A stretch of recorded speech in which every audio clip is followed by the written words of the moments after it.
Hey, welcome everyone to another session of the World of Horen game. Hello, thank you for joining us tonight. We have a new member of the Horen family here. Amber has come to join us, and we will learn a little bit more about her character in the moment when Amber joins the session for real. Before we jump into the adventure as a whole, just a quick reminder to please go ahead and use all the follows and the subscriptions and the things if you're able to do so. We really appreciate it.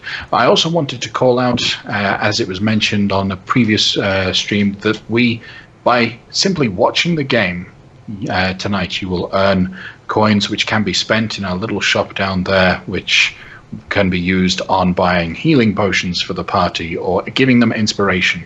So if you've been watching us for a little while, go ahead and see what you can help the party with while we play. So, our heroes. They're moving fairly quickly. They're on a bit of a brisk pace, so to speak, as Obi has an urgent need. Obi, what is that need that you have? So I received a coded message in the form of wanted posters that an associate of mine needs us to come to visit him in Piercrest, and we are going to go find a ship that should be waiting for us to take us there. And he has strongly encouraged that we adopt some sort of alternative identity. Hilliard is not super on board with that. We will see how that goes. But do not know much more than that, other than he needs us and we are on a bit of a time crunch. Okay. All right. So that's exactly where we're at. Our heroes just left the city of Oakwell. It's been a couple days since they left, and their little boat, their little dinghy that they rented, I don't know when it's ever going to get taken back, but that they rented, is just about arriving into the ruins of Nezhireta right now. Now, the ruins here are absolutely desolate. There is a very thick, almost greenish fog that you can see that seems to just reach up and surround, enveloping all of these broken buildings and bridges and ruined huts that are all around this space. Everything just takes on a very dingy, aged tone as you move through. Everything goes somewhat quiet, almost like everything stands still in Nezhireta. No one moves, nothing, no life exists in Nezhireta. As you ride your boat closer and closer to the ocean, closer and closer to the coast, the boat naturally begins to slow down as the river widens and the flow of water also reduces right here, giving you a moment to bask in the historical significance of such a ruined town. Unfortunately, the peace and somberness that can be found in such a quiet, almost haunted space is interrupted by a voice calling out from behind a ruin on the ahead of you, which is actually west right now because you're headed in that direction. A person pokes out behind a ruined building, waves a hand.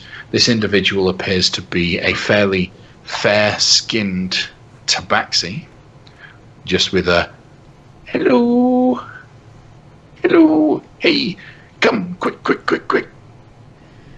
We don't have time. So everyone remember what I said. Until I tell you otherwise, trust no one, drink nothing, and okay. And please use a different name. Just use a different name. Is there something wrong with your friend's wrist? He was hitting it like there's something wrong. Remember how our poster for me was all code? This is code for hurry up, go faster, so that you can. So if you have to be quiet, you can be like, go faster, right? So. Hey, Obi, if we're supposed to follow the first rule, shouldn't that mean we don't trust him at all? I mean, we have to talk to him, but yes, you shouldn't trust him at all. That is absolutely right. Cecil's just gonna just shake his head, just sigh. Just sit down. But this is the man that we are to see. Is this right? I have no idea, but the world is full of danger. So, just who knows? We will find out. Until we get on the boat, no trusting. And when last you met Roab, Obi, Roab was still a fairly lighter skinned tabaxi, but was covered in all kinds of disguises and makeup and whatnot. So you know that Roab is used to looking different on a regular basis. For every different job, they take on a different visage. Sure. You guys tend to do that. Right. As the boat gets closer and closer towards him, your vision clears and you can see a fairly large-looking boat out moored right next to the coastline. It is a low-set boat. There isn't high walls. It looks like it's a very shallow space, but very wide and very long. It has an enormous 30-foot high sail that is in the middle, and it looks like it's being caught by the wind already. Like it looks like it's already bowed out with a lot of wind coming into it, but the boat isn't moving. It's perfectly in place. As you get closer and closer towards it, you can now see this individual completely in full view. They're dressed in white robing, a very large white what's the word? Cloak. Yeah, tunic. There we go. It's more or less a tunic that's just belted around the stomach with a nice golden emblem. They don't appear to be wearing any pants, or at least you can't see so from below the edge of the tunic. The tunic reaches down to about their kneecaps. Otherwise, they look like they're not wearing any trousers. Waving furiously, "Come quick! We don't have time. Come on, let's go. And then ignore they just them run away and just run to the boat. Perfect. Everyone, run to the boat. Just run to the boat. Just get on the boat. And I will jump off the boat and start running to the boat. I briskly jog to the boat. I'll jump off the edge of the boat we're on and then glide. Okay. Solomon, you're a little quiet. So not a single person has secured this boat, and it is now just drifting out into the ocean. Whoops. I remember that, and then I head back to the boat and I secure it. All right. Once on the boat, the wide base, the wide deck rather that you've got in front of you is about 20, 25 feet wide. It's about 60, 70 foot long boat. There is a small hut at the back where a driver is sat, and inside you can see a human male, fairly young, probably late teens individual with a scraggy blonde hair and a tired expression on their face, is ready at the wheel, ready to start turning the boat away from shore. The moment the last of you is on, that young man gets into gear and the boat starts shifting away from Nezureta, headed due south along the coast. Now that you're leaving the coastline, Roab can be seen kind of with hands on his knees, leant forward.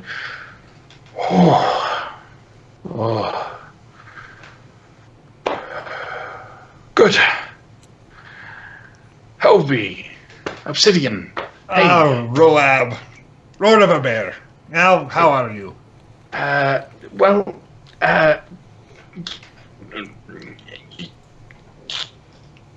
Good. Yes, and I'm glad we're meeting on the boat. I did not know if you would be stabbing us here on the land, so that was nice. Oh, no. I'll be I won't be stabbing you at all. I don't think. That's not the job. No. I need your help. Helvi. Well, here I am. Great. Okay. How good are you at swimming? I am proficient, but it is not my favorite. Okay. I don't like swimming, but you brought friends. Hello. Yes. Let them introduce themselves to you. Here is a swordsman of unequaled renown with silver swords. And he walks over to the darkish grey-skinned elf with a hand out ready to shake. Billiard de Winter, at your service. Clear the winter. Great. Yes, Hellier, my good friend, who knows no fear or propriety. I like people like that I can use. Okay, and who are who This is white- the Professor Doctor. Oh, the Professor Doctor. Is Professor the first, or which one's the title? Are you actually a She's a professor and a doctor. Depends what you need. Oh. Well, hi. Hi. Can you swim? I can. Well, is today the same day that we had left Oakwell? No. Okay. Couple days No, but I can enable us all to walk on water. Professor Doctor, right? Yeah, right? If we need to go under the water, would that get in the way? I think it's something that you choose to do. Up here. Okay. Right. Good. And who's the blonde one? This is the bravest of us all. Is there like a place that you could be lean like back on the boat? There's the mast. Yeah, You I'm could just lean gonna be against. lean on the mast. I'm just like this and just gonna look at him just halfway. It's A not man halfway. also of unequaled, who knows no fear or propriety as well, it would seem. Okay. So we have Obi, Palir, Hathaway, and Professor Doctor. Great to meet you all. So we have a thing. I have a job I need doing, and you have been. I remember you were one of the best trackers that I worked with. You could find people. I do and- many things very well, Broab. Yeah, you do. So I need you to help me find someone. That's really all it is. Okay, all right. Is there? I mean, what are you going to do with that someone when you find them? I mean, the usual. Like, am I helping you on your own job here? I mean, to be clear, this boat is a refugio, right? Oh, yes. No business on the boat. No business on the boat. The hull is a safe space. Great. The hold, Okay. you're good. Oh, and yes. None of the business. But so I don't. My job isn't to kill the person, but more to stop them from doing what they're about to do. Yes. It's not. I don't have to not kill. We can. If that helps, you can. Yeah. I mean, if you want me to just find them, you know how it is. I will find them, and that is it. If you want more, you have to pay extra for the services. Of course. And I'll pay. We need to find him to stop him from finding something he's looking for. Oh, okay. That's what it is. Just like that time in Trask. Yeah, I can't tell you unless you are gonna help. You know. So the price on the poster That was not necessarily part of the thieves' cant. I mean, is this the 1,250 gold job, or is it something else? That's for the yes. You get the payment for helping. Yes. And what is he tied up? Well, you can't tell me unless we're in. Okay, I need a huddle. Roa, do you mind staying with the steerman for a moment? Yeah. Okay, everyone. So he can't. So it is the 1250, but he can't tell us. We have to find the guy and stop him. But he can't really tell us more than that. He can't tell us how dangerous it will be or how not dangerous it will be, because that would tell us where we're going and what we're facing, and that is all very private. So, but he does need our help very desperately. Hey, Roab, why do you want to stop him? The people that pay me need something to remain protected, and we might want it in the future, but not right now. But we need to make sure that we know where it is and that it doesn't get into the hands of the other people. Okay, you heard the guy. Well, I am not here to help this man. I am here to help you, Obsidian. It is, and I am very thankful that you have chosen to use your own name among friends. Oh, he knows my name. If he were any other person, I would not tell him. He already knew. You were the only ones who had the opportunity to insulate yourselves from this. And Professor Doctor is the only one smart enough to do so. I didn't say anything. You kind of did it for me. No, he does not know your name. Just Professor Doctor. That's a perfectly good nom de plume. Alias, yes. Yes, Yeah. I agree. Just as a matter of course, I am reminded that I have not distributed the funds that we got from his lawkeeper on the completion of our last job. I'm happy to retain these funds in the party bank. However, if you wish to have your own share, I'm happy to distribute that now. Give me. How much was it? What was it? 125? A piece, yeah. I'll take 25. You can hold on to the rest.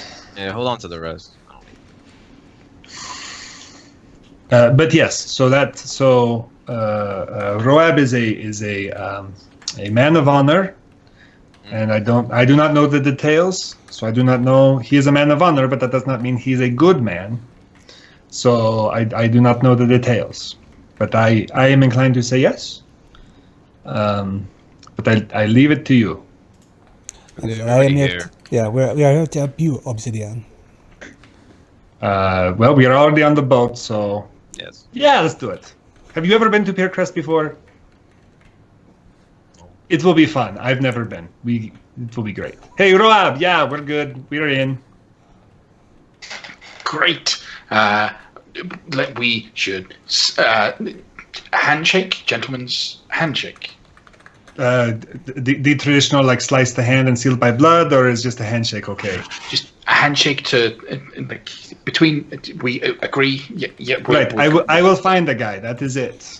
Shake our hands on that. Good. All right. When you shake hands, the deal is done, and you have agreed to work for this person. His odd, squeamish little flustered demeanor changes a little bit. So too does his outfit. His clothing, which looked very simple, drab, now is replaced by a very tight leather armor. Daggers and darts in pockets all over the chest, the legs, and along the upper arm. His clothing still takes on a white-ish hue to it, but no longer does it look like a tunic. He is fully decked out in armor. Oh, right. Great. That is impressive. That is a new trick. Yeah, so You used to have to do that by hand. I learned a trick or two in the time since we've been gone.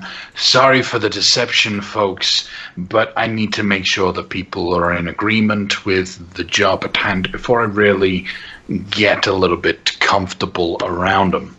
So, here's the deal. This is the situation. There's a gentleman that I've tracked to Peercrest area. He is a bit of a fanatic. He's a monk. Works for a group of people. They call themselves the Shadow Monks, something like that. I'm tracking him down because word has reached me through my collection, my friends, that there is somewhere around Peercrest there's a spark of light. Now, when I say spark of light, I mean some essence of power leading towards just pure light and energy. I myself have, since we've met, I've joined an order of monks that follows the light and that is another new trick you have there. Yeah, it's helped. Met some wonderful people and killed a few really bad people. It's all worked out in the end. But we need to make sure that this individual who's hunting for this spark doesn't find the spark. If we can find it so that later on, if my order need it, we can secure it, I will do. But for now, we're just happy with it being in the pier. We just want to make sure that the Shadow Monks don't get their hands on some pure light. That's all. Nice and simple. So is there more than one person to find? Are there other what did you say, Shadow Monks? Is that what you said? Yes, I know this fellow is part of the Shadow Monk order, but I don't know how many people he's going to have with him. The Shadow Monks sometimes work in small groups. Sometimes they have a single man that goes off and works with groups of other people that aren't part of the order, that might not even know that he is part of their order. Very much they try to keep their shadowness secretive. So how interesting. I've never heard of that before. Yeah, well, the fellow that I'm looking for, elven individual, kind of actually looks kind of a little bit like you, Pelle de Winter. You're not a Shadow Monk, are you? As far as I know, I am not. Good. That's what good. the Shadow Monk All right. would say. The person we're looking for is Belara. That's the name that I know. So our boat is already headed towards Peercrest. Hopefully we can get there quick enough to be able to find Belara before he finds the spark. You want speed? As much speed as we can get. I'll open my hands boy. and Oh, the boy. wind does. I just hold stuff. something. Yeah. So the wind begins to pick up and tear straight forward into the sail, right? Yeah, we're going. Absolutely. He's not expecting you to be able to do quite what you do, so it'll knock him back a little bit. He'll stumble, but all in all is okay. Ooh, wow, Professor Doctor, that was impressive. Thanks. All right. You're welcome to go into the hold below. It's a safe space. You can rest, recuperate as you need to. I'm going to check with the skipper, try to find out at this rate how long we're going to take to get to Peercrest. Hopefully it should... So once we get off the boat in Peercrest, are there other people there on the job? Are you on the job anymore, or are you out of the job entirely? I do the same work, different employers. Oh, okay, but you're like a member. Yeah, still a member. I pay my dues every now and then. I do the odd job. You know. Sure. Okay. Yeah. For the Thieves Guild, right? Absolutely. Yeah. What was? I'm curious, Obi. We worked together before. Sure. And this is as you say, this is a refugio, so it's no business.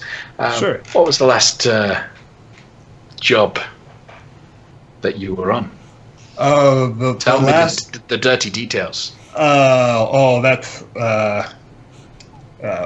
would be better in private, don't you think? Don't want to give away any trade secrets with, people who aren't in the business. I'm gonna roll my eyes. Okay. All right.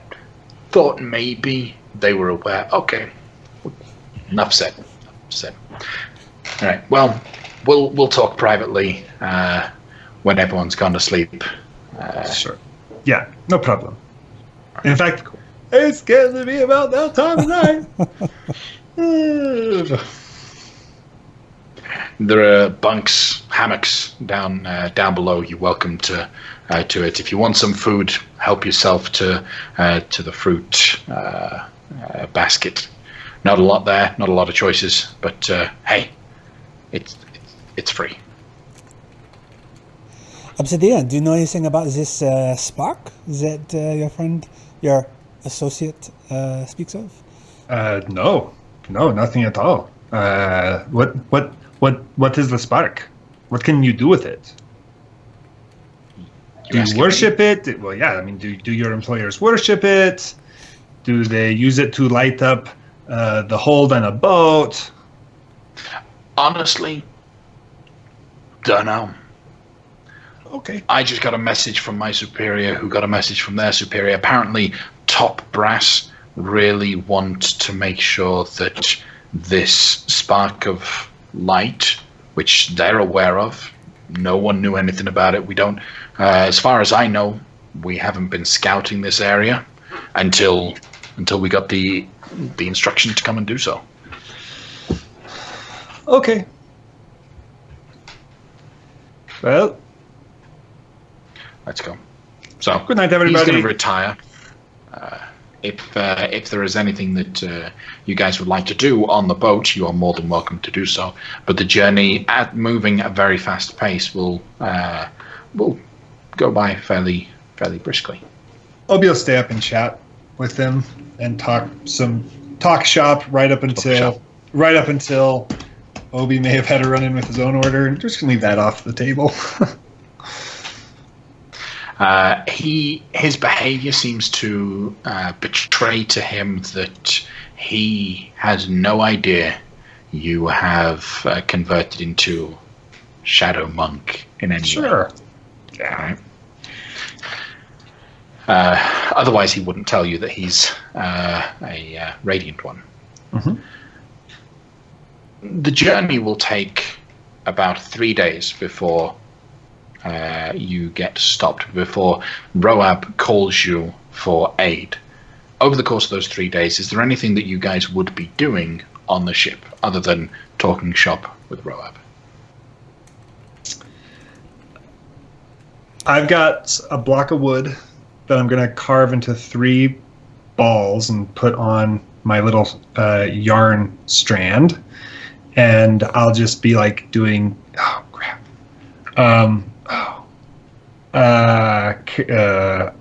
man.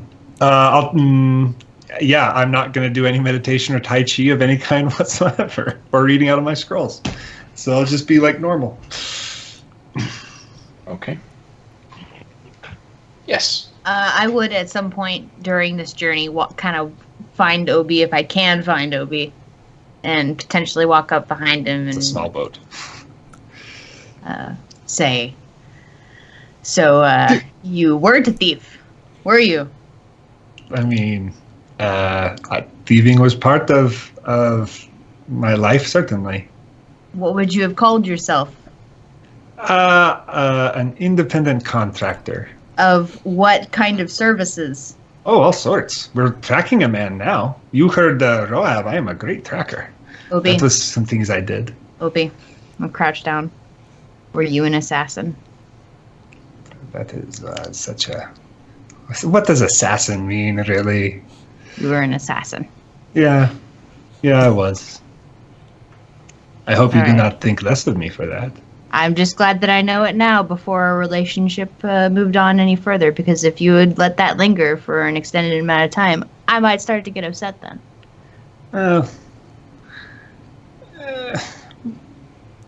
How did you become a doctor?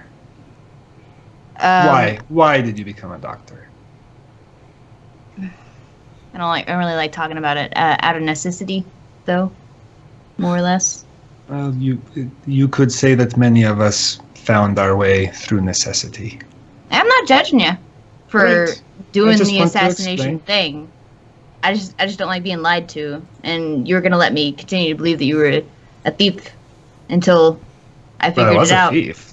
I was a thief. I Oh, am a but thief. you know these subtleties in our conversations and things, and you just let people believe these subtleties when there is a truth that they're actually digging for, and you're just like, no, I'm just gonna smile and say nothing. I'm on to you. We've been together a little while, the four of us, right?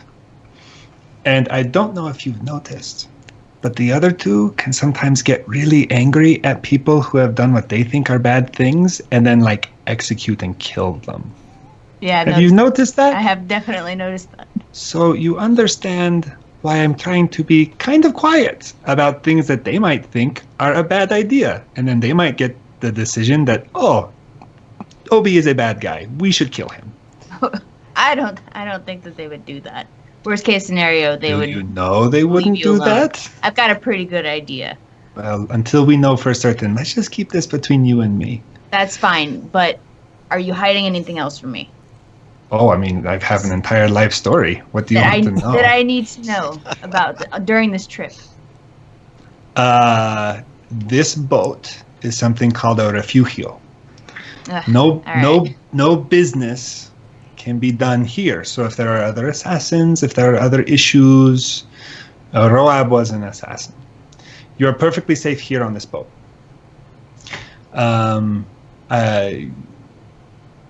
That's the biggest thing. Once we get off the boat in Piercrest, I don't know. I don't.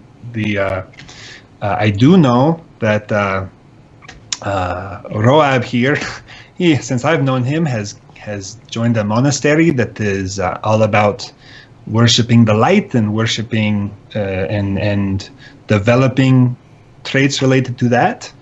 You may have noticed that I am studying a decidedly different course. And those two traditions are historically bitter enemies. I have nothing against Roab. He is fine, but I would not want him to suddenly throw us off the boat because he finds out that I am studying shadow arts, as it were. I don't care about the man we are tracking, and I do not care about the monastery, so I have no allegiance to them. But if you could also keep quiet the whole my Tai Chi and meditation things, that would be nice too. It would Why? avoid any problems with Roab. Why does that need to be a secret if you two had good relationship in the past? I mean, So we were both they're both- assassins who worked together, but that does not mean like you like each other or are friends. It means you don't kill each other, you work well together, you're professional colleagues.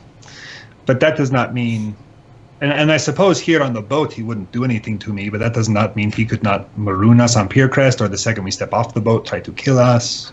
okay, He is all right, more than all right, able, all right. so. That's all fine.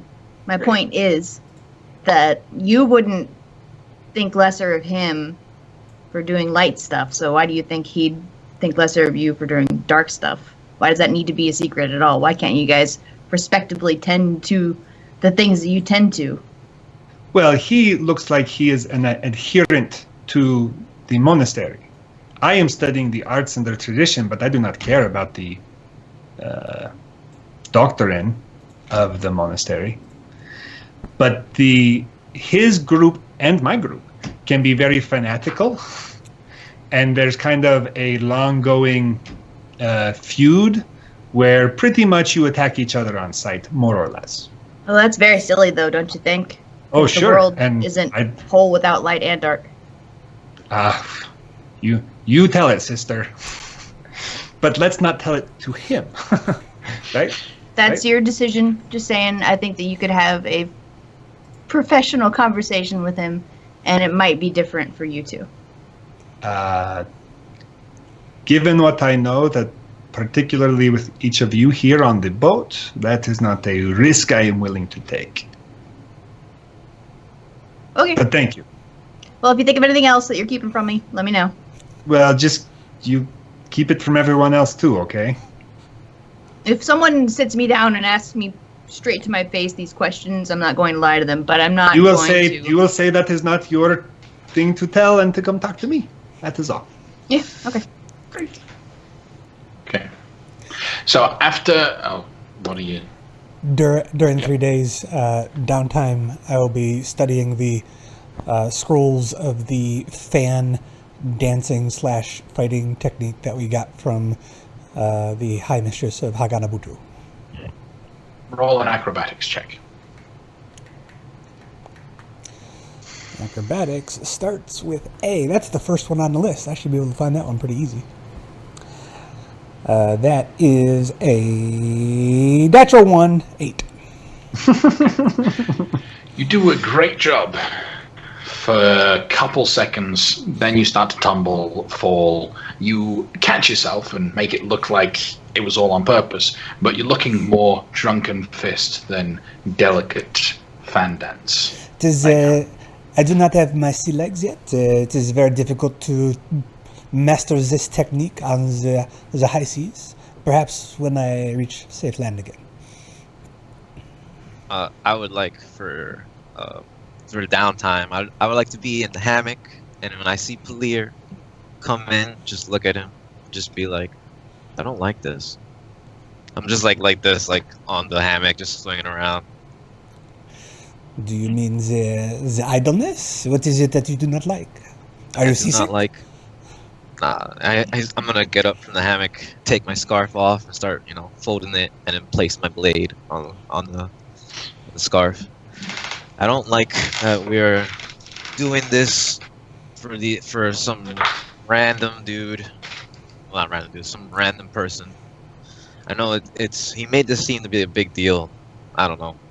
It's a little sketchy. Could just be because they're tabaxi assassins. It looks not assassins, they're tabaxi thieves. Was it Carefully place my blade on my scarf. as I told Obsidian, I am not doing this for anyone but him. So I care not for what this other man is interested in. However, the practice that is aligned with the light seems very noble, does it not? Knows. And I'm gonna look him. Because I'm gonna be close, because I'm meditating with the blade. I'm gonna look at him, but does he really deserve that help, Olby? Does Obsidian deserve our help? Yeah, for this. I do not know if it is a question of deserve. It is. I willingly and freely give it to him. He does not need to earn it from me. I consider him a colleague and a friend, and I wish to extend this friendship to him. I see. I guess the hunt is on. I'm gonna also look at his blades. You have your blades, right, on you? Yep. Yeah. Yes. Do you have any names? Have you named your blades? I have not. They are just tools of the trade. I see. In my family, you're given a special, not a special blade, but a blade that represents who you are, or your strength. So this here blade, and I show it is Estelle. She's real blue. She's it's like a blue, the blade is blue and the handle's white. There's feathers coming out, blue and white feathers. It's a very pretty blade indeed. It belonged to my mother. I'm sure you do her great honor by wielding it in battle. I'm just gonna not say anything. Keep going back to meditating as we focus on the hunt. All right. After the 3 days journey, Roab calls you back up, and you'll notice it's begun raining. There's quite a storm ahead of you, quite a distance away. So right now you're just at the edge of the storm, but the rain is falling fairly heavily. In that, his fur is all kind of just droopy and wet, and he looks sad and sodden. And he just points out to sea ahead of you, where you can see another boat.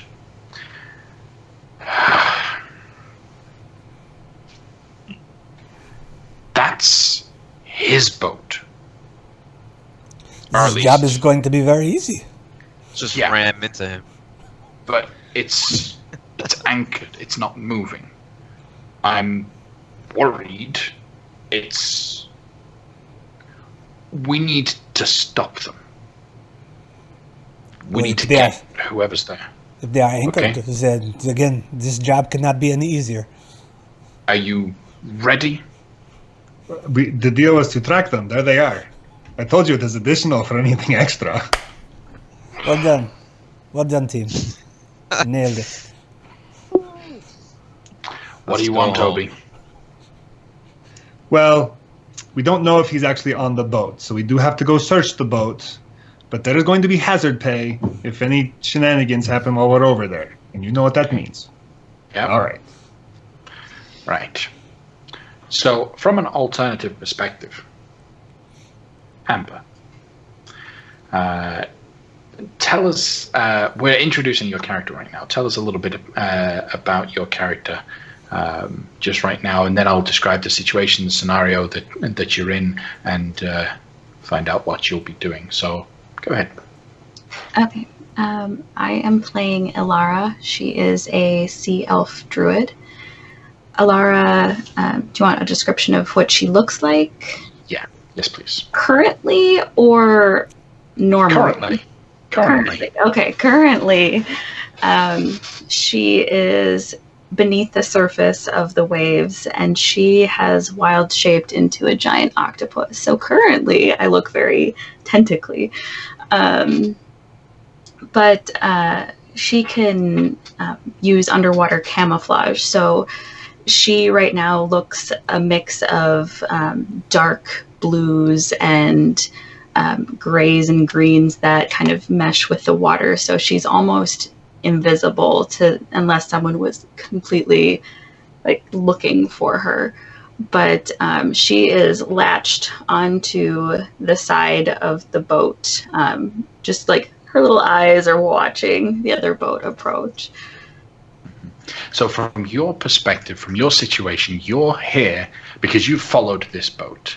This is a group of individuals. There are 4 of them on the boat who they just looked nefarious. They didn't look like they were up to any good at all. And they were asking a lot about the rumors of monsters in the ocean below Piercrest.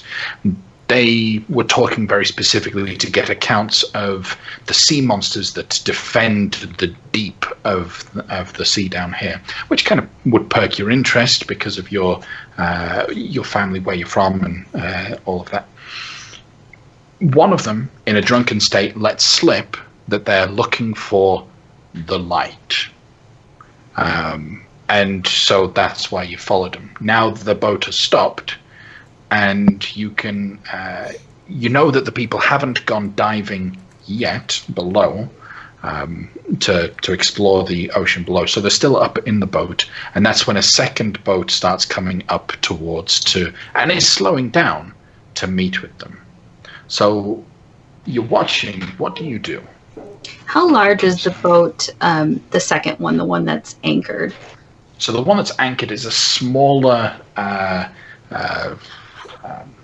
can't think of the actual word for it, almost like a tugboat kind of thing. It's only about 20 foot wide, maybe about 30 foot long, very small, but somewhat tall. It has a covered space at the back and an open front. There's a small mast that rises up about 15 feet above the floor of this, which is only a few feet above the actual back room of this boat. Nothing in comparison to the size of the large galley sized ship that is flowing towards. So I would say, because I should clarify, she's a giant octopus, so She has her long tentacles kind of extended along the smaller boat, and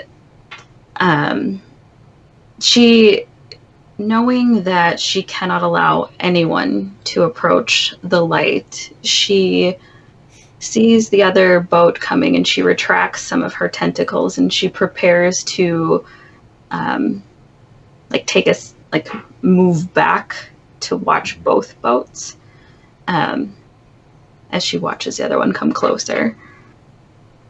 Okay.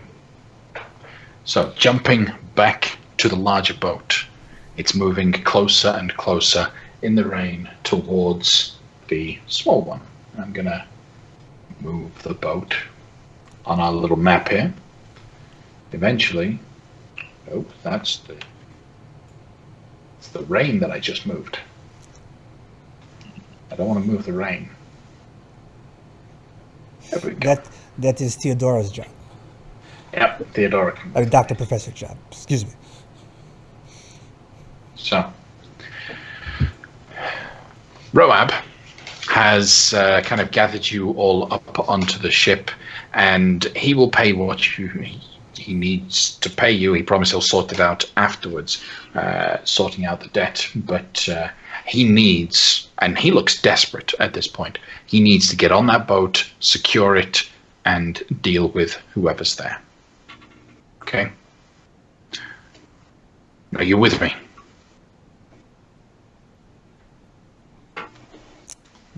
I'm sure he is.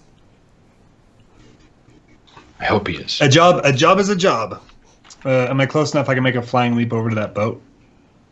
Most likely. Give me one moment while I pull in a totally random giant octopus. Didn't see that coming. Before Obi dashes off the side of the ship, I'm going to say, do you want water? The ability to walk on water? Or no, you good? Sure. If it is not too much for you, yeah, we could do that just in case. Yeah, that'd be nice. Okay. And I will cast Water Walk on everybody around. Okay. So the your boat moving into place isn't exactly stealthy. So as you guys are moving into the boat, let me make sure that we have our giant octopus there. As the boat is getting into place, you will notice 4 individuals all step out of the boat at about the same time as Obi is getting ready to start launching towards. I'm going to give Amber control over the giant octopus token.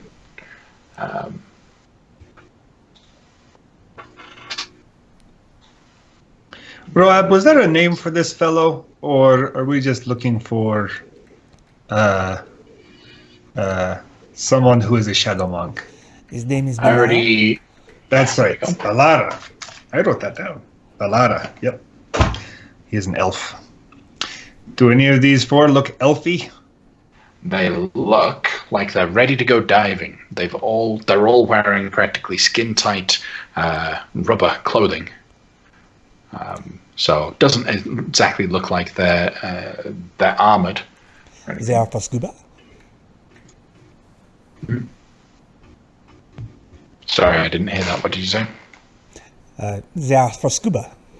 Oh, This yes, is, they are for scuba. The elven art of swimming underwater. This is. So, as soon as you get the water walking, you're ready to jump over. Roab is right there next to you, running with you. At the same time, you, Amber, Alara, you will notice figures, shadows through the water of figures jumping from one boat to the other, and even with the most basic of insight checks, it looks like one boat is boarding the other. So, we're gonna roll for initiative. Are any of you named Balara? Is Balara on the boat? Sometimes you just have to ask. All 4 of them. I just yell it out. Are any of you named Balara? I want All to know. 4 of them put their hands up. Oh. Well, great. I want to talk to you all.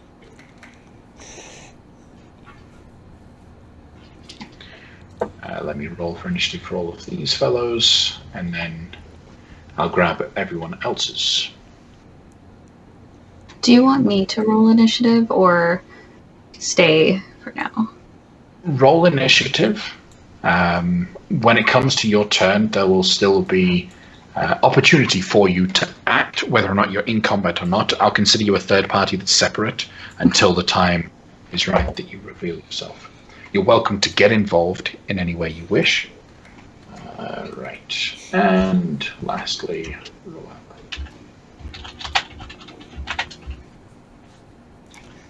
okay, so I have initiatives. I have Obi with a 22, Theo with a 3, Cecil with an 18, Pelir with a 15. Obi, you've got a 12 for some reason. The first one, I hadn't clicked on my thing, so I clicked again so I could add it and fix it. So it should say 22 on the order. Okay. And Alara, what did you get? I threw it in roll 20 as a 20, not natural. Cool.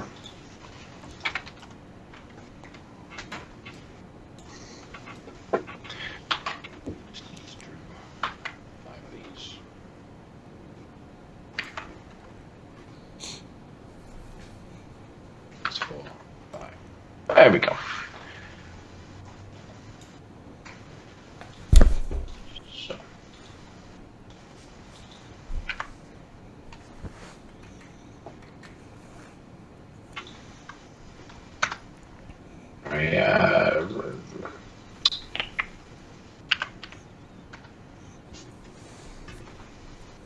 Bet. Just a few more. You should tell them that you have like an inheritance letter, that someone has come into this large sum of money. Yes, what he said. Wow, that hurt. That's terrible. All right, Obi. You get to act first.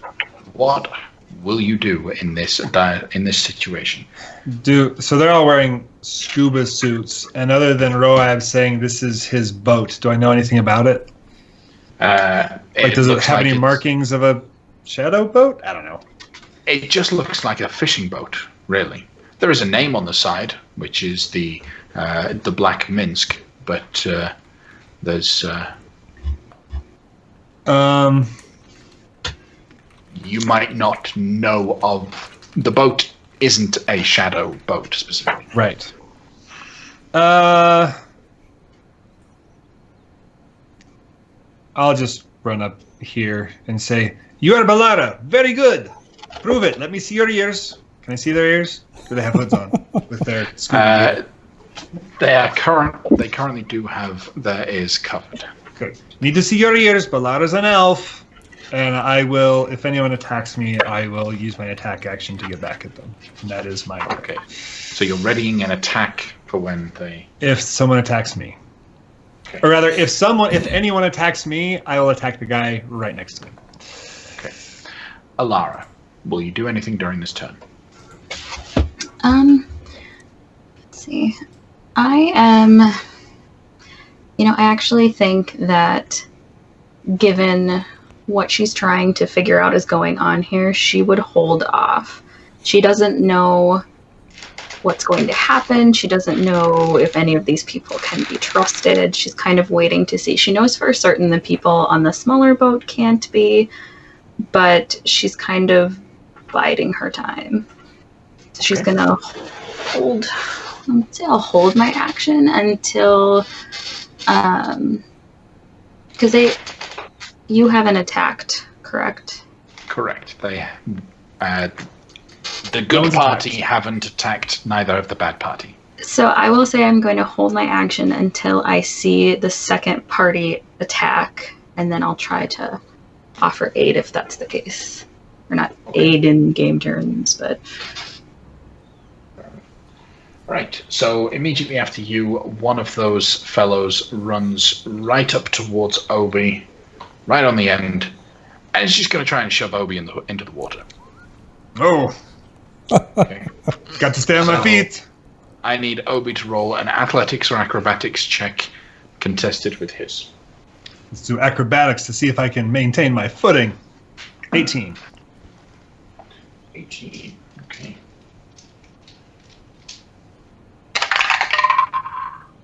You succeed on that. He's going to try a second time. Ah. I don't have advantage, I imagine, so 17. Okay, you still manage to keep yourself upright, so he is unable to knock you over. There. Okay, that will be him done. We will move to one of the others, the one that was right in front of you. Yeah? Were those attacks? Yeah. Those, technically speaking, they are attacks. They're not attack rolls. Would that other person trigger Obi? I mean, Obi's intent is like if someone tries to stab him or hurt him, like a shove off the edge of the boat is not what I imagined when I said if someone attacks me, I'll attack the other guy. But that's up to you if you want. It's just horseplay. Sure. It's just, oh, you buddies, just pushing around. Well, because of the turn order, actually, Cecil gets to go before the NPC does. So, Cecil, what do you do? Alright, so I am going... I would notice that they're trying to push my Absolutely. my Obi, my boy. I'm gonna... Too quick. Can I get to here? Can I jump to here? I don't have to roll something? Jumping across shouldn't be too much of a problem. The boat is close enough. You're fine. Alright, so I'm gonna stand there. The winds and the rain's gonna flow my scarf, and I'm gonna run, jump, boom, and I'm going to strike at the one. I'm gonna strike at the one right here that attacked Obi. Okay. Go ahead. My longsword. I'm gonna yell out. Hey, let's try to knock them out. All right. As I smile, as I try to slice him. 14 to hit. He will definitely just dodge out of the way of that. Okay, and I'm gonna hit again for 14. Another pass. Misses. Okay, and then I will conjure up my spiritual weapon. I'm gonna place it here. Oh, my resolve burns bright, and I summon my floating sword. Okay. I will pull in a sword for you. Go ahead and cast the spell.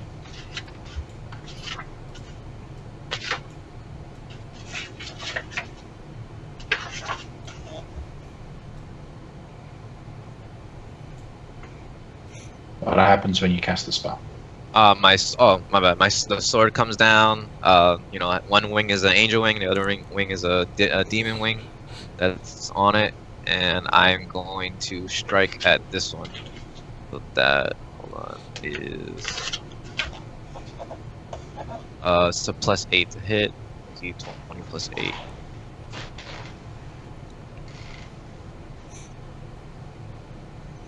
Sorry. Or a 9. Okay. Natural 1 is going to miss. Yeah. Alright. I have my turn there. Okay. Because the new API I'm actually using, you can end your turn by pressing that EOT button in the chat there. So you can manage that yourselves. Now, in that moment, you attacked this guy and created an almost angelic-looking weapon that was summoned to attack other individuals. Alara, you would have seen that. Would that be enough to trigger you? Yes, and I was just trying to look up because I'm unfamiliar with druids. Now, I'm animal or wild shaped. If I want to drop my shape, is that what is that? A bonus action? So it is a bonus action to drop. Yes. Okay. So I don't know if anyone would notice this with how quickly it happens, but all of a sudden she drops her form, and instead of an octopus sitting kind of like floating under the waves, there is an elvish head peeking through the top of the water. And you see like she lifts her hands up, and you see a giant tidal wave strike the two that are at the tip of the boat.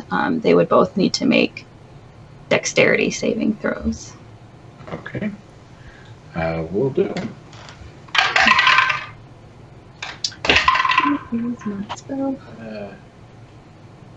That's an 8 and an 18, respectively. So the 18 passes. Let me...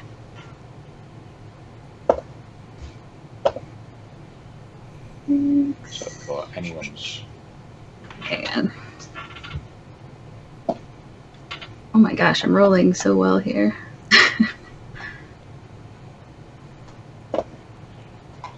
Okay, that is going to be 25 bludgeoning, and the one that failed is also knocked prone, and then the other one will take half the damage but isn't knocked prone. Okay. So 21 bludgeoning to the one that failed, and 25. 10 bludgeoning. 25, sorry. Okay. And 12 bludgeoning to the one that succeeded. Yeah, so you just see this giant wave just crash and knock over one of them. Okay. Roab, seeing the wave, will actually call out that the sea is angry. What did I tell you about those sea monsters? Be on your guard, everyone. All right. So that's it for you. We will go to the first individual, the one that was right up against Obi. He's going to push back the rubber mask, which causes his hair to just kind of pull on him a little bit. He is going to wince just a little bit. You'll see almost flop out 2 pointy ears. They're a little bit big, but they do flop out of the mask that he is wearing. I found him! You're looking for me, friend. Oh, yes. He's going to punch you very, very hard. Or at least he's going to try to. We can certainly try. As he tries to do so, you'll notice that his fists almost take on a shadowy, like they leave behind a shadowy trail, almost, with each punch. The first one is going to be a 16 to hit. That will miss. Okay. Second, a 23 to hit. That hits. Okay. And that shall be... It is martial arts day out. Here we go. Oh, yes. So that'll be 12 points. No, sorry. 11 points of bludgeoning damage there. He's then going to use a key point to hit you 2 more times. Do I get to slash at him before he does those key points or after? Since that's a bonus action. Yes, you had ready, so yes, you get to attack him before he gets to use his flurry of blows. Short sword in the face. Okay. It's a 15 to hit. The 15 is going to fail to hit. Yeah. Okay. Bummer. All right. So his flurry of blows. We have a 17 to hit. Miss. Okay. And then a 12, so that's going to fail. Using the Tai Chi, I block it aside as though I know how he's going to be striking me. Like I've read his playbook. Angry that the water knocked her down, this third individual is going to stand on up. Who knocked me down? Not seeing anything, is actually going to run behind Obi and try to wrap her hands around his neck and kind of grapple and pull away. It's going to be a grapple check. So athletics from her, athletics or acrobatics from you. So the acrobatics is to avoid the grapple, right? Correct, yes. So I'm really good at one and really terrible at the other. 27. Yeah, that's going to fail. As she kind of slips off of your back, she's just going to go for a kidney shot. And that'll be a 22 to hit. That hits. All right. Gah! My squiggly spoosh. Gah! That will hit for... that's only going to be 7 points of bludgeoning damage there. Okay. Right, and we will go to Pelir. Pelir, what are you going to do? So this that I am pinging here, is this, could this be a mast? That is one of the smaller masts up front, yes. All right, I would like to climb the mast, grab a rope, and swing over. Is that things that I can do? Absolutely, that is a thing you can do. Where are you swinging to?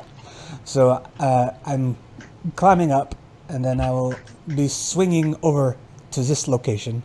But in mid-swing, I will be casting the Shadow Blade spell. So as I'm going across, as my bonus action, shadows emit from my hand, and a second later, green flames wreathe the Shadow Blade as I also cast the cantrip, Green Flame Blade. And then I land. There we go. I land over there. And as I am landing, I do a little backflip, and I slash out with my Shadow Blade at this fellow who has revealed his elfy ears. Okay. Very much surprised by the flip and the casting of spells midair and then the attack from behind. Go ahead and make your attack at advantage. Well, that is very kind of you. I would like to do this very much. Okay. So it's 21 to hit. 21 is going to hit. So that is 19 psychic damage plus 7 fire damage for this man who I attacked. And then the flames leap off of him and also land on this fellow next to Cecil. Okay. Right. If that's...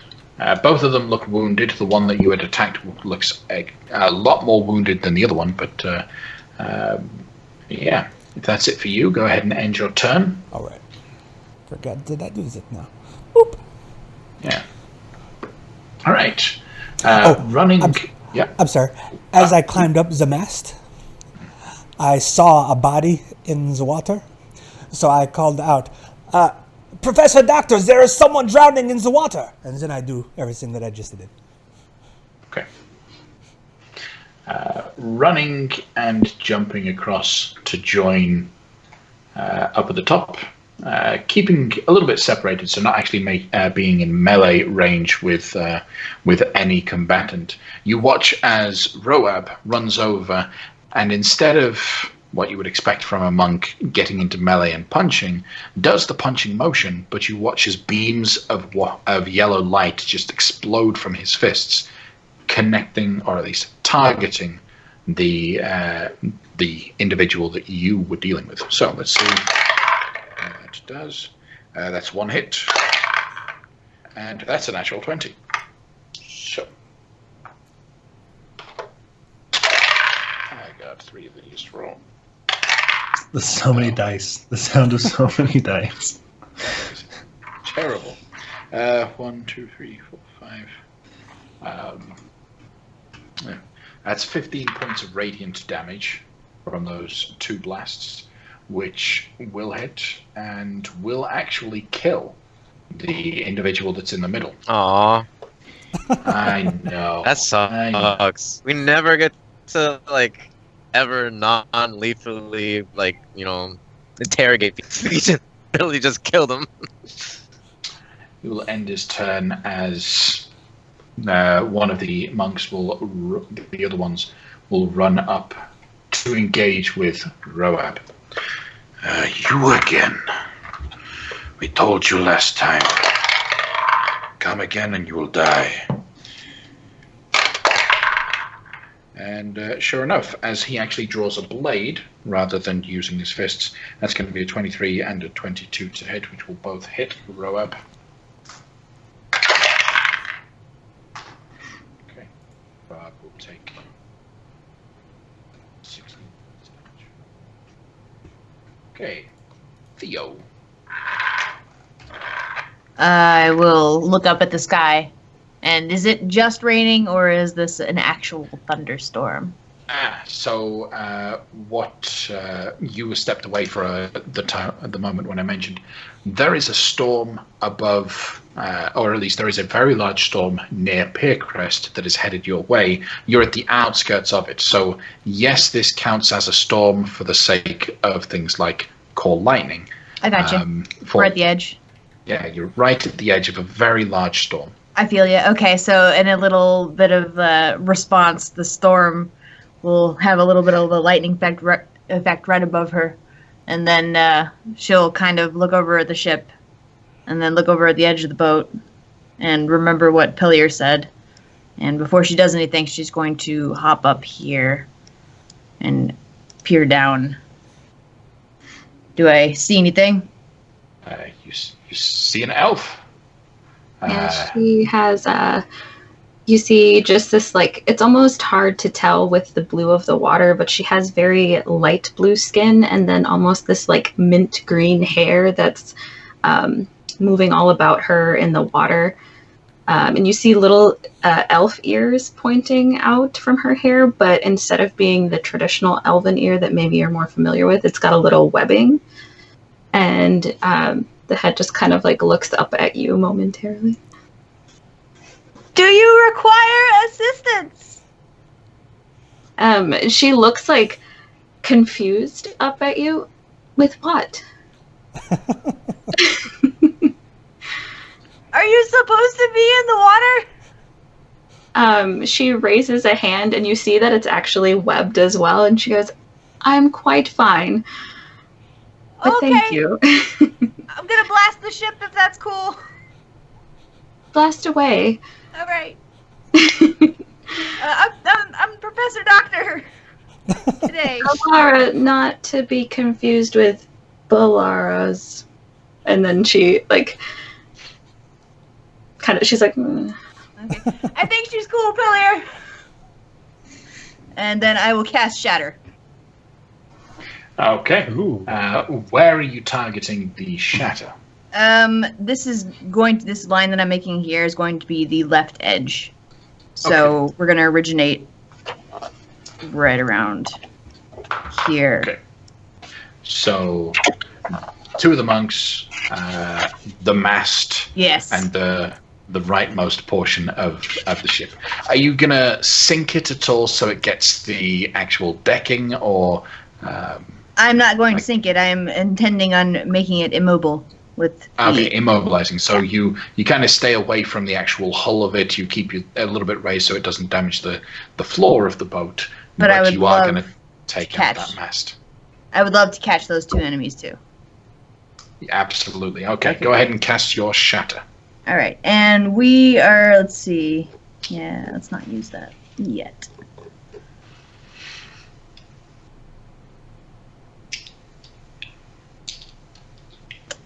There you go. Constitution saving throw from those guys. DC 15. Okay, one success.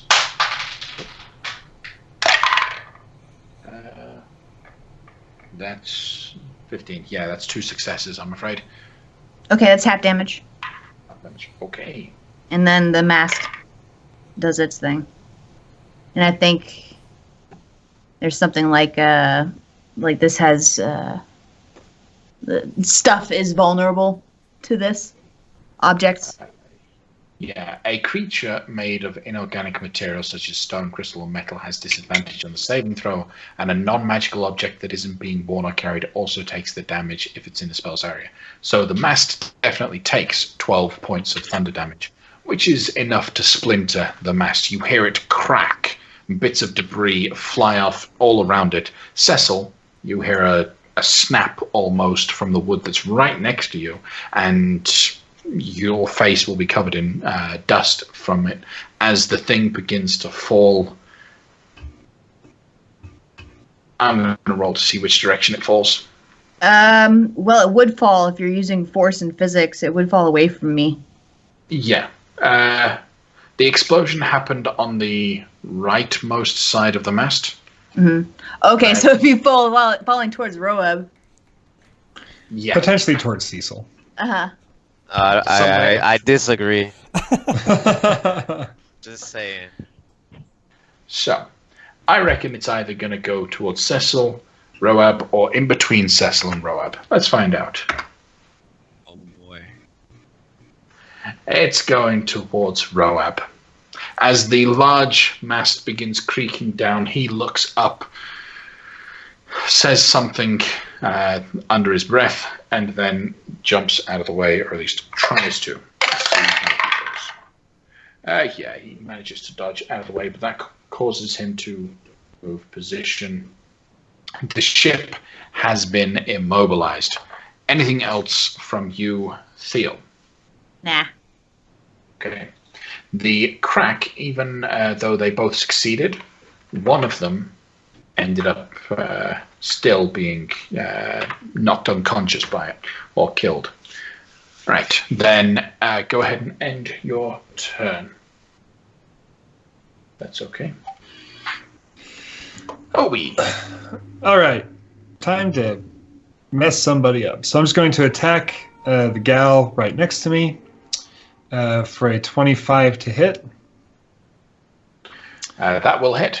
And that should do sneak attack damage as well, so that should be 15 points of damage. And then I'm going to flurry. Before you get to do anything, as a result, she is going to wave a little hand, and you're going to have to make a dexterity saving throw. Ooh. It should be okay. 26. Yeah, you're fine. Do I know what she was trying to do? Hellish Rebuke. Ah. Now flurry of blowers. Flurry of blows. Blowers. Not one attack. I'm going to flurry of blow her. Is this leaf blowout?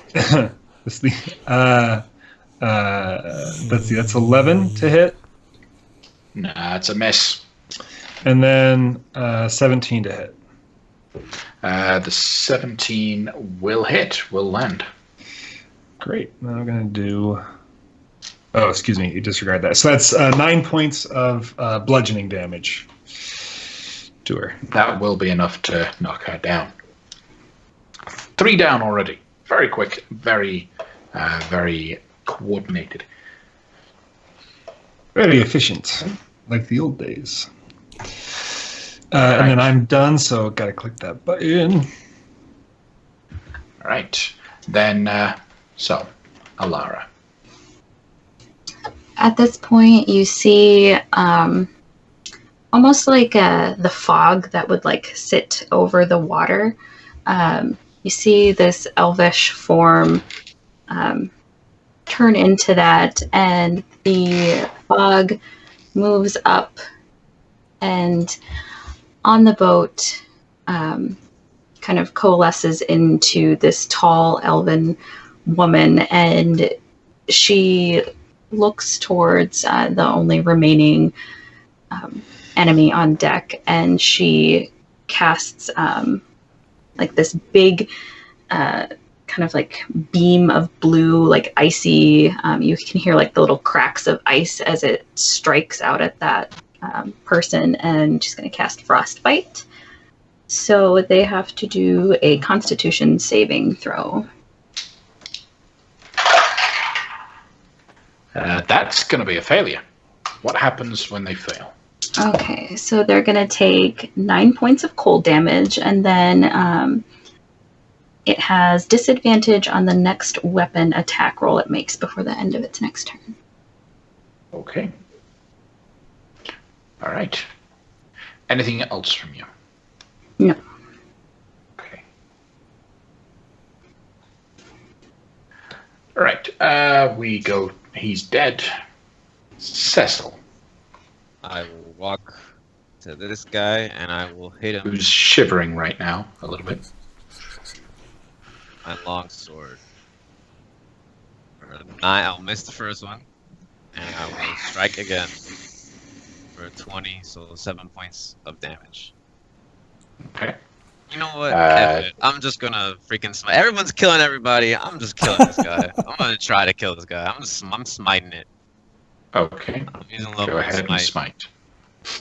5 points of damage. All right. He'll take the hit. He actually drops down onto one knee. His weapon drops out of his hand. He's cold. He's hurt. That was a powerful strike. Anything else, Cecil? I'm just gonna move my blade. Just gonna hit him with the spiritual blade. 13 points of damage.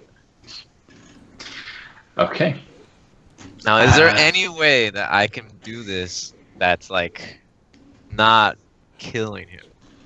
Even Okay. I know it's force magic, but Where on a person's body the legs. would you hit the legs? Okay. Yeah. So you're going to take out his legs. That's the intention right now. Right? Yeah. Okay. So your weapon swings down from behind him. Wasn't quite expecting it. In such a sweeping arc that you can hear the bone snap. You watch as his entire body just buckles underneath the weight of his upper body, and he hits the floor with a heavy thud, knocking him out as he lies on the floor in front of you. Well done. Nice. All of the danger now removed. Roab jumps away from him almost as a backflip off the edge, holds his hands up in a fighting stance towards the extra person. Who are you? Is everybody okay over there that we want to be okay? She kind of like turns her head a little to the side and she says, "My name is Ilara. What are you doing in my waters?" Your waters. I'm here protecting these waters. What makes them your waters? These are the ancestral waters of my people.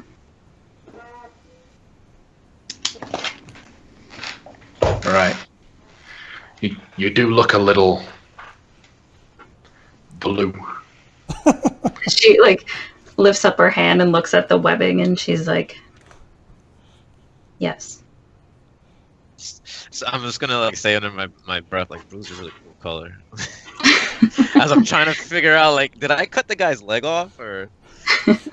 You snapped the joints from behind, so the legs haven't been cut off, but there is no way he's using his legs for the next while.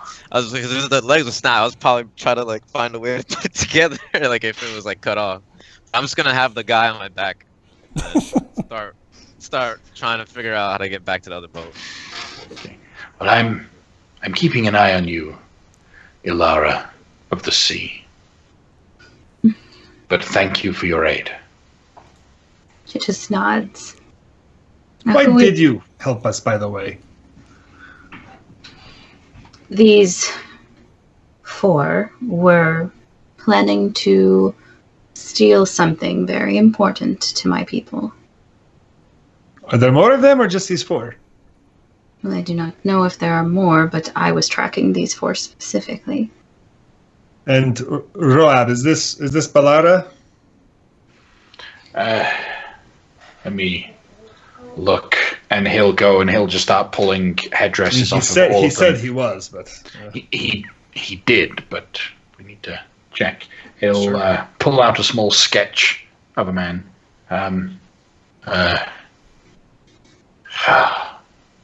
Crap. You're kidding, right? He'll hold up the sketch in front of you, and it has a name. It has an image of a dark-skinned elf, and there are no dark-skinned elves here. They're all light-skinned. And only 2 of them are elves. The other 2 are human. None of them match the image on his paper. I was going to say, if it was that easy, you'd have come out the very poorer end of our arrangement. Yeah. I didn't expect it to be this easy, but... well, hey. You agreed to help me find Valara, right? I certainly did. And Great. if you'll give me a moment, you guys make sure no one gets in my way. And I'm just going to start searching the boat and make sure pointing the elf, make sure she is okay. I don't want her to kill us in the middle of the night. I walk over to Ilara and I dismiss the Shadow Blade and I hold my hand out. I say, Belio de Winter. She holds her hand out, and you see it's like kind of a little moist.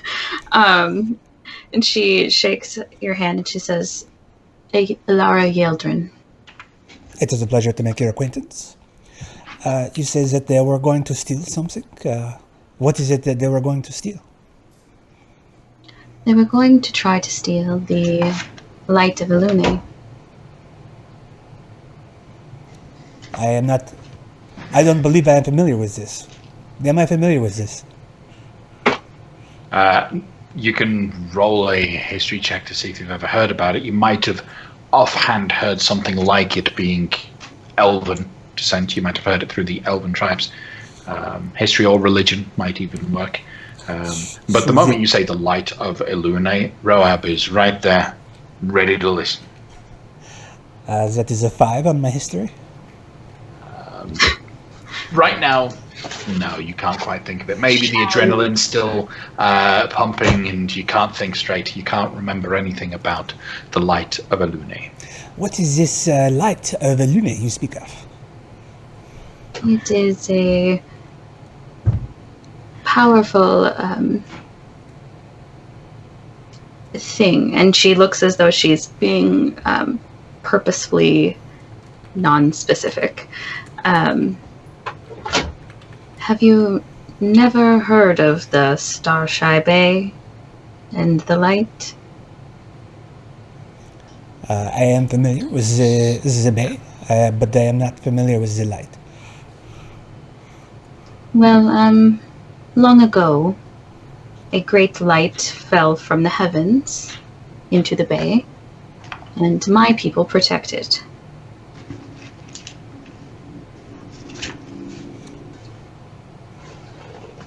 What is it? That is not for you to know. This is fair. Please. I need to know what it is.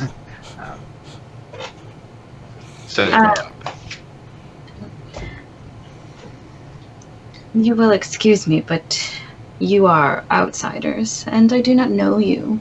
Why would I tell you the secrets of my people? I'm just gonna casually yell, Rule 1, guys. Rule number 1. And look at Obi. What's rule number 1, Obi? You know the rule, Roab. Do not trust anyone. Ah, right. All right. I'm interested in also protecting the light. You seem to have done a very good job of protecting it in the past, as no one heard about it. But I fear there may be more people interested in taking the light, so I would like to offer myself to you to be able to help you continue to protect it, Lady Ilara. And he'll do a very flourished bow. Do I believe him? Roll an insight check. Do I believe him? Do I believe him? Anyone can roll insight checks. I got 22. Yeah, you don't believe.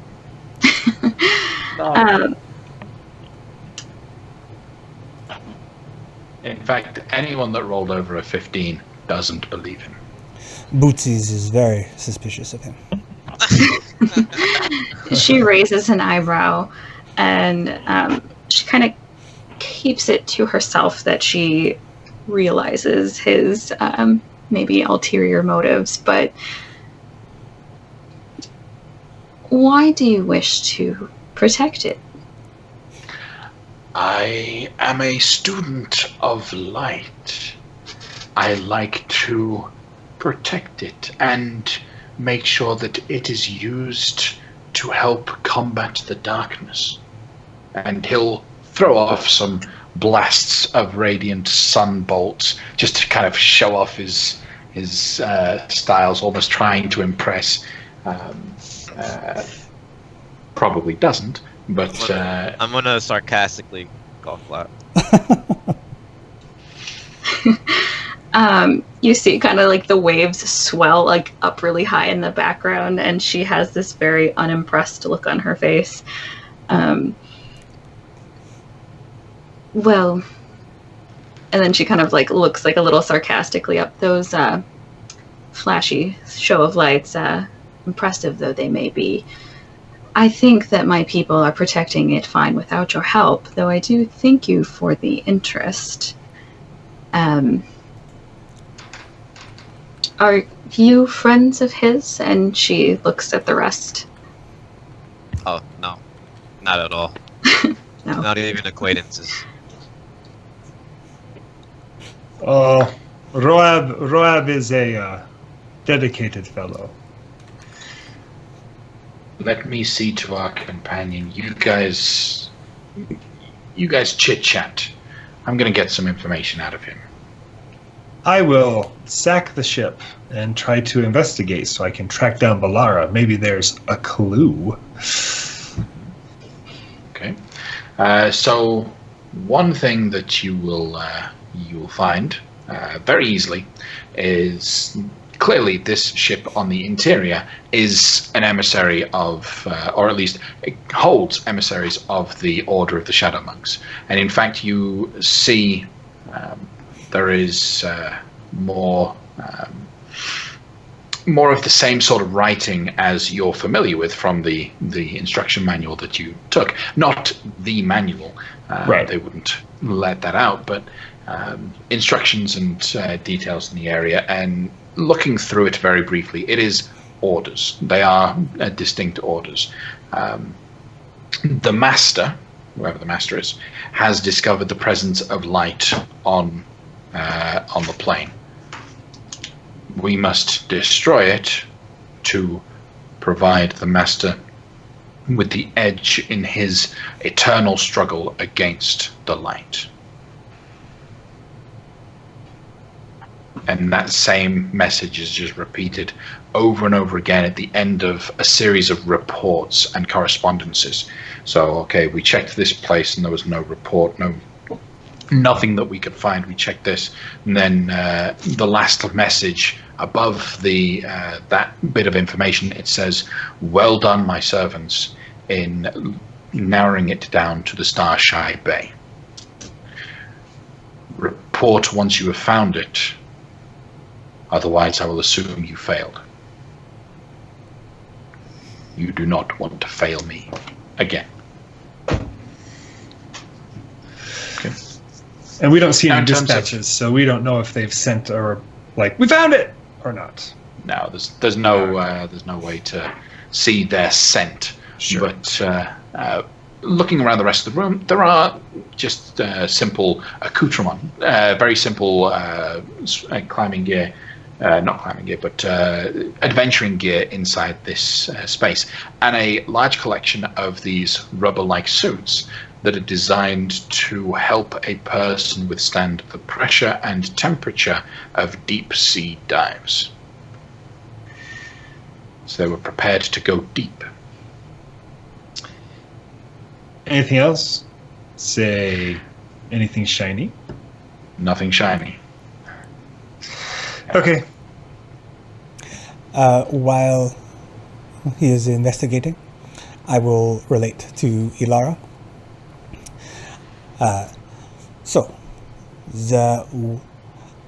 Myself, that one over there, pointing at Cecil, that one over there, pointing at Theodora, and that one over there, Obsidian.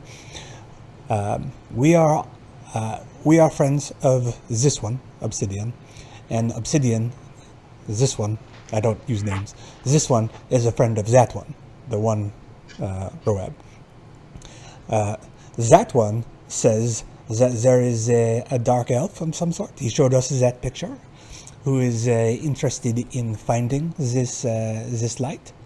This is what he related to us, and he said that he was interested in preventing him from finding that. It appears that we have not found this individual yet, but we were told that he would be perhaps in Piercrest. So that is our next destination. Would you like to accompany us to the next destination in our effort to continue your protection of this sacred item? I find it most alarming that someone knows of the light's presence. I would like to find out more about what this dark elf knows. So yes, I will accompany you for now.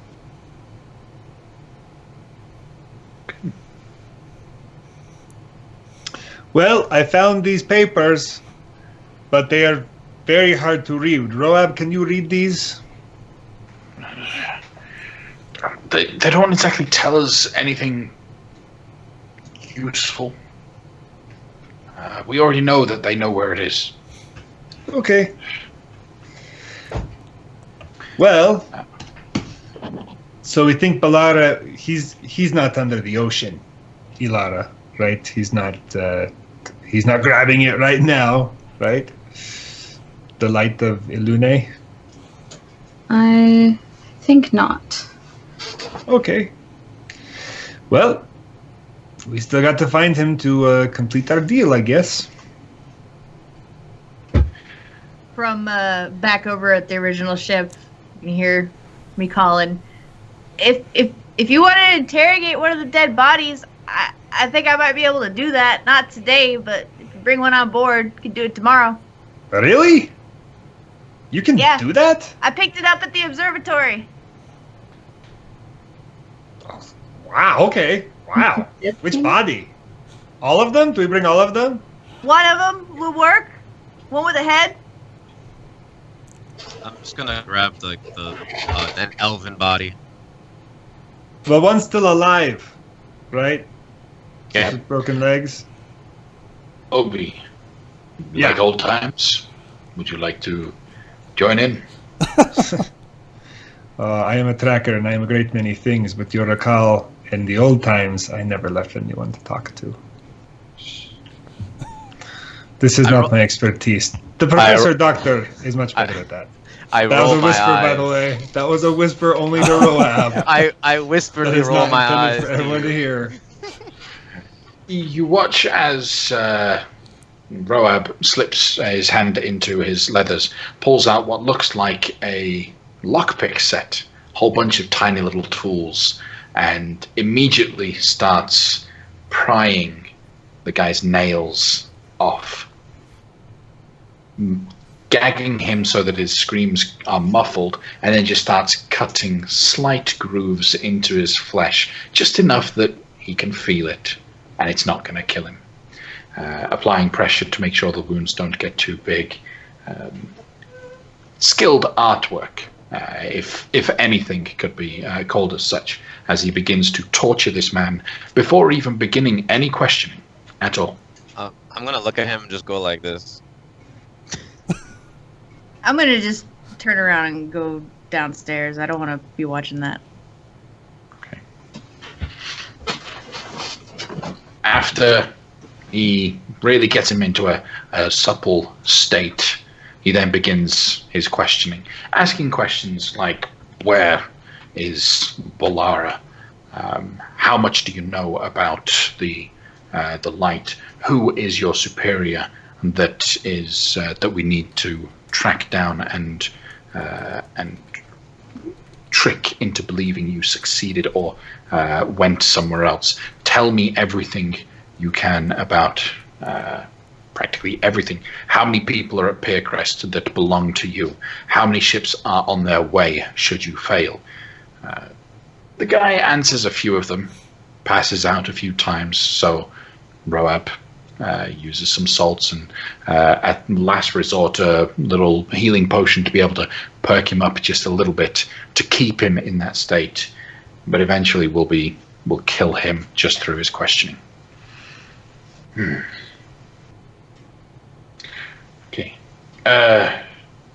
Mistress Alara of the Sea.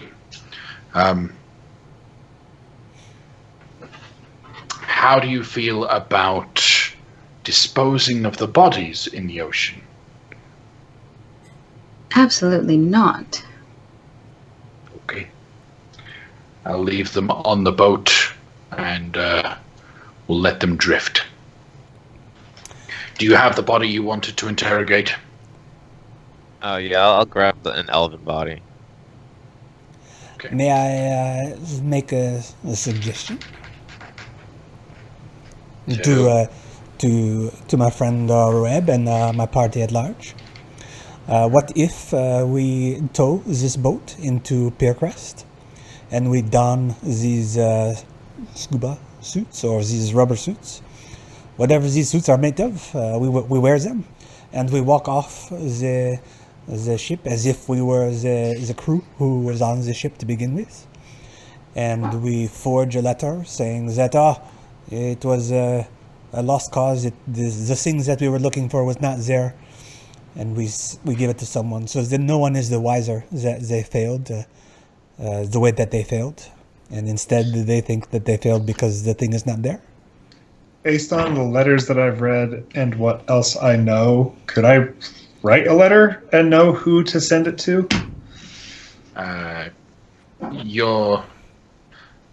You're adept at many things there, Obi. Are you adept at forgery? I mean, the forgery, not really. I'm less concerned about that so much as even if we had a letter, who do you mail it to? I mean, that's the bigger question. So with this kind of behavior, you would know that the letters specifically must not contain any names, because if it falls into the hands of the wrong person, it would incriminate people. So the letters can't involve any sort of names. You would be able to know that there's usually going to be some dead drop, some drop box somewhere near a person's operating area that they would drop off their letters to. According to the paperwork that you've got inside here, these guys clearly have been at Piercrest for a good while, which means that their Dropbox is probably in or within close proximity to Piercrest. Find the dead drop, you know exactly where to mail it to. Well, we could try to find the dead drop, but I suspect this is not the only people in Piercrest. And if we come in the boat and then sell the boat, walk off the boat, I think that is unlikely to go unnoticed. What if we find that thing, and then basically say, instead of saying that we didn't find it, that we did find it, if they can send somebody to pick it up. Same issue. We have to find where the dead drop is, and in the meantime, we're going to be in Piercrest in their boat, trying to figure things out. Don't worry about the boat. We could just find, the other thing, and then see if someone takes the bait. Okay. I mean, we need to find Balada. So is Cecil suggesting right now, out loud, to find the light yourself? No. We say we found it. Oh, right. You say you found it, but you don't message it and see who comes. Say, hey, yeah, let's meet, in whatever tavern here, blah blah blah. And so we can give the report, give you what you need, and then from there we'll see who comes. Strike, and yeah, have fun. Yes, was in this correspondence, was there any instructions on what to do when they find this light? Nope. Not yet. Elara, do you know Piercrest? I do. Well, it seems to me it is very likely that there are many more people who will be trying to find this thing unless we can stop it and root out all of this issue in Piercrest. Perhaps you could come with us as a local and help us figure this out? I could do that. I am known well in Piercrest. Well, I think we give up the idea of the element of surprise. I think it would be very difficult not to have it be very soon known that this party has disappeared or vanished or whatever you want. So I think we just try to be quick about it. That would be wise. The less people that know about this light, and the less time that we allow this to continue, the better. Okay, well, Roab, I think we just need to go, and the original plan is still on. We go to Piercrest, we find Balara, you pay us what you owe us, and Plus Balara, we hazard pay. keep your thing, plus hazard pay. We did have a fight just now, so hazard pay is on the schedule. All right, I'll go tell the skipper we'll get going. All right, do whatever you want with the bodies. We're dragging the boat with us, might be useful in the future. Regardless of what you want to do with it, I might like a boat. Okay. So, you start dragging the ship, move away from here. Almost, well, I'd say within a couple of hours of the boat actually moving away from this scene of battle, as you guys are on the deck of the boat. Still, the rain is coming down. You're moving closer and closer towards Piercrest. Alara, you would be able to see that from time to time, large sea creatures come up to investigate the boat. You, being druidic and wild shaping, you would know that that is more of your family and your order just investigating. One case, it's just a dolphin, and then a couple miles later, it's a full whale-sized, well, it's a whale, that comes up, just blows water out to almost say hi, and then disappears once they realize the boat is under your guidance, your protection. The boat will sail for a further 4 days, towing this other boat before we get to Piercrest proper. Yeah. Just as a friend of the sea, I can use gestures and sounds to communicate simple ideas to any beast that has an innate swimming speed. Would I be able to have communicated anything to my people? Yeah, you would. Through simple messages, just to kind of check in and yeah, absolutely. What would you say? I think you'd see, or I don't know if the others would necessarily hear it, but she's making like sometimes she does like a simple hand gesture, or other times she's making like she'll see a whale and she'll make some kind of like kind of noise or something like that. But I don't know if the others would be like, what's that weird lady doing? But do we hear this? Where are you standing? Because I would imagine she's kind of standing at the front of the boat. Well, it's over a few days, right? Like it's not a one and done. She spends most of her time out on the open area of the boat. She doesn't mind rain. In fact, when you see her standing in the rain, it almost appears as if she doesn't even get wet from it at all. Like it just seems to bead off of her, and just like when she emerged from the water, she appeared completely dry. So she stands outside most of the time, and she's just kind of like casually leaned over the front railing, and she spends many of the days in a row kind of doing this pacing up and down the deck. But if you guys spend any time around her, you might notice that she occasionally does this. I noticed. I'm keeping a close eye. You just see her do like a little like here and there, like it almost looks like Jedi mind tricks, but she would be communicating small things like I'm safe, warn the others, protect the light, that kind of thing. She's also inquiring, like, is the light secure?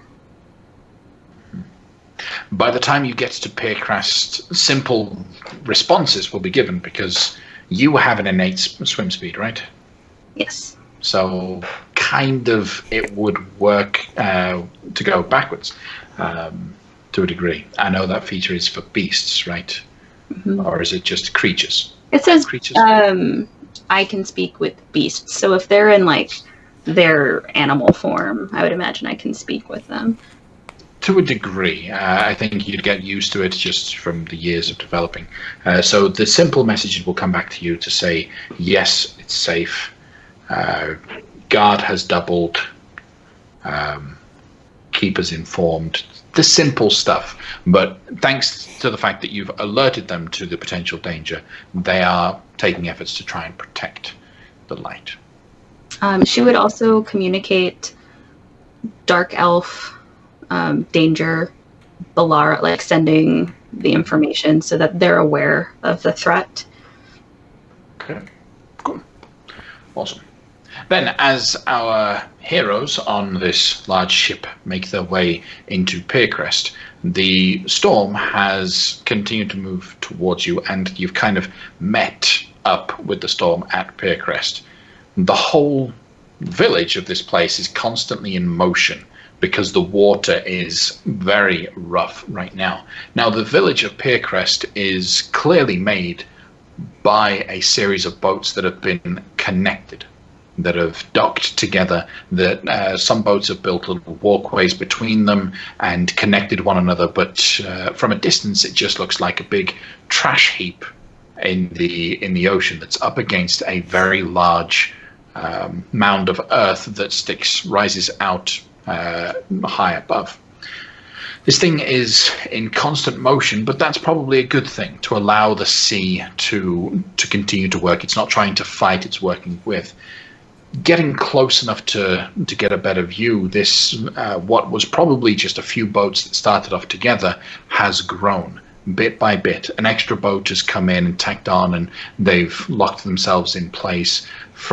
You'll even notice that in the center there are a couple of boats that have been turned upside down, piled on top of one another to create covered spaces. So the place looks like it's made completely out of boat parts. Instead of any sort of cloth, it's large sails that are clearly just swaying in the wind. The heavy storm, and people are going about fairly quickly, but mostly as if everything was normal. But the storm is very heavy over here.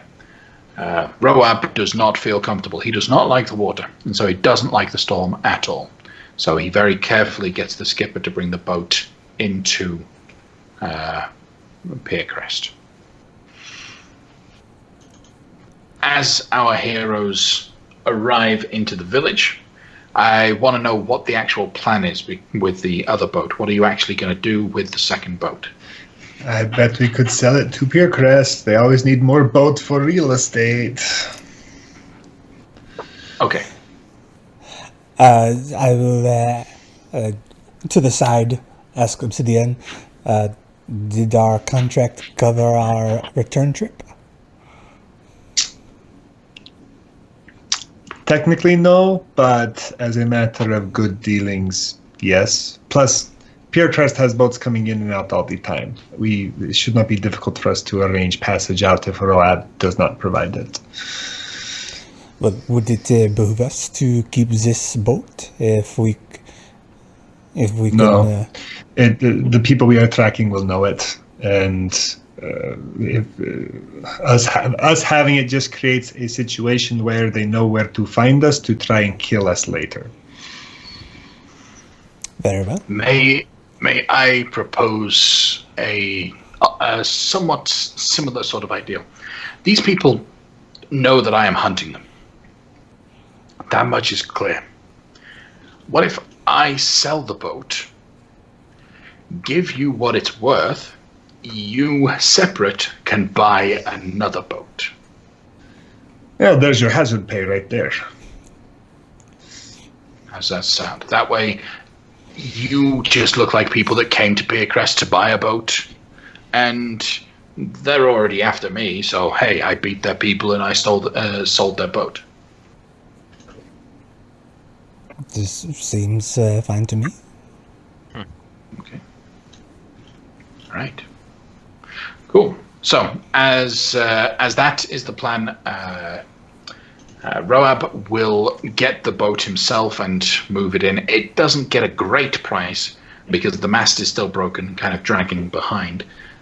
But he does get some amount of coin from the quartermaster, or the harbour master rather, that is on the edge of one of the docks as you guys arrive. He'll give you the coin, and I will have a better idea of how much a boat actually costs next week when the Ghosts of Saltmarsh adventure module is released, and I can look through that for those sorts of ideas.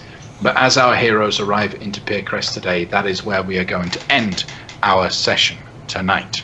So, thank you very much, everyone, for joining us tonight. Thank you, all of you wonderful players, for playing with us today. It was great. Quick reminder, please, everyone. You'll notice underneath our names and our pictures and whatnot, there's the social media links. Go ahead and follow each of us on our Twitters and everything that we do, because we like you and we like knowing that you like us too. But as we end, turn the time over to Carl. I am Carl. I played Pellier de Winter. I also play Lafcadio Whitehorn on this channel Sunday nights. Not this Sunday, because our DM will be at the D&D event. So everyone should tune in and watch and cheer on DM Jazzy Hands. But what I really liked about tonight's session was our DM's characterization of Roab. I don't know how much that was a collaboration between Matthew and our DM, but the transition from the stuttering, non-competent buffoon to the confident swashbuckler / monk was what I thought was a novel characterization, and I enjoyed it. I will toss that to Solomon. I'm Solomon, and I play Cecil Halfway of House Illume. I don't play anywhere else, unfortunately, still. But I collect figures, and I got a little guy from Prince of Tennis, Obito, my boy, Boosh. I watch a lot of sports anime, so that's all I got for you this week. But today I thought was really cool. The little interaction between Obi and Theo, when Theo was like, talking to him, like being like, "Yo, I know what you're really doing." And he's like, "No, you don't." And then it's like, "Yeah, I do." And also, the tidal wave. That's such a great start to how a cool character could come in. And that was pretty cool when she did the tidal wave. And I'll pass it to Obi to Matt.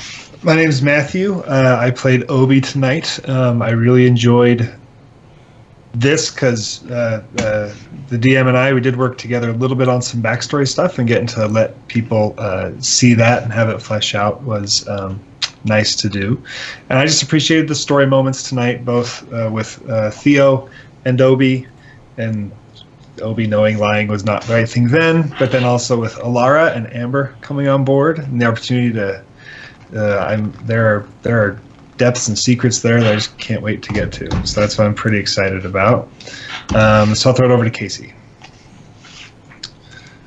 I rather enjoyed something very specific and interesting. Amber, when you cast Frostbite and you described not only visually, but also that you could hear it cracking, that lit my brain up in parts that weren't being activated yet. And I started smelling the cold too. I got that Arctic smell you get in winter. So that was really cool. I enjoyed that description a lot. Awesome.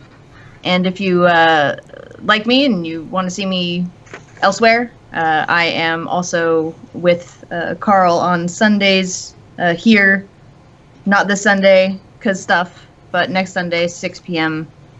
Eastern, and then also on the Greyhawk channel, playing The Old Faith at 5 p.m. Eastern on Fridays. And I am a grumpy halfling barbarian named Eunice. And Amber, I'm over to you. I'm Amber. I play Ilara, the Sea Elf Druid. Tonight was fun just because I've never gotten to play a druid before, so being able to wild shape and then come back and spellcast, that was a lot of fun. It was also cool to interact with the other players, kind of role-playing why I'm there and agreeing to join them. I feel like that's, especially with a new character, it's always kind of tenuous whether or not, like, can you make or create a clever way to follow along with a group of strangers. But I also like that I have a lot to reveal about her backstory that is still a mystery right now. So thanks for having me, guys. Yeah. Thanks for being here. And then to the DM. Yeah, so I'm Teo. I'm the Dungeon Master. So you can catch me here, obviously, every week, and you can watch the rebroadcast of this episode on Fridays, Friday mornings, if you're US based, right? Yes, mornings, yeah. And you can enjoy that. You can also follow me on my Twitter. I am a DM for hire, so you can actually come and join me and play with one of my 12 games per week right now, and I'll happily play games for you guys elsewhere. You can join a Discord that I have set up for people who enjoy D&D. We have a lot of great players and DMs that like talking shop about tabletop role-playing games, mostly D&D 5th edition centric, but other systems oftentimes as well. So you can do that there. Tonight, what I particularly enjoyed was seeing the look on certain players' faces when the reveals happen. So in this specific example, Obi and I, Matthew and I, we talked a little bit about his relationship with Roab, and that built an entire thing out of it. But I didn't give too many specific details about Roab and what he was hunting for at all. And so seeing the look on Matthew's face when he realized Roab is actually hunting for someone in the order of monks that Obi has been studying was a nice little moment for me to see his reaction. So I enjoyed that. Yeah.